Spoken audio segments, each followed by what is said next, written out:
రోజాకి ఇంటి పోరు తప్పలేదు. మళ్ళీ ఆవిడకి సంఘర్షణ వాతావరణం నెలకొనక తప్పినట్లేదు. తాజాగా తన ఓటమి కోసం తన పార్టీ వాళ్లే ప్రయత్నించారంటూ జగన్ నుంచి నామినేటెడ్ పదవులు తీసుకున్న కేజే కుమార్, ఆయన వర్గీయులు తన ఓటమి కోసం పనిచేస్తున్నారని ప్రకటించారు. తన ఓటమి కోసం టీడీపీ నేతల కంటే వీళ్ళే ఎక్కువగా పనిచేస్తున్నారంటూ ఆవేదన వ్యక్తం చేశారు. ఆమె ఏం మాట్లాడారో ఒకసారి విందాం.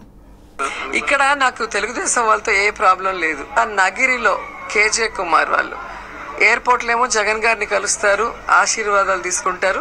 ఇక్కడేమో తెలుగుదేశం పార్టీకి ఓటేయండి అని ఇక్కడ అన్ని ఇండ్లకి వెళ్ళారు. మీరు ఎక్కడైనా ఎంక్వైరీ చేయండి. ఈరోజు కూడా అన్ని బూతుల దగ్గరకు వచ్చి సైకిల్కి ఓటేయండి అని చెప్తున్నారు.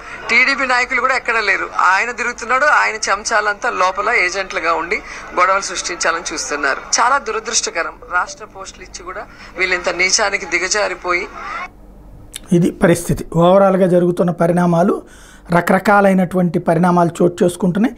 ఎక్కడ ఎందుకు ఎవరు చేస్తున్నారనే కంటే కూడా ఏది పడితే అది చేసేటటువంటి తత్వానికి తయారవుతున్నటువంటి పరిస్థితి ఒక్కొక్కరిది స్పష్టంగా కనబడుతోంది.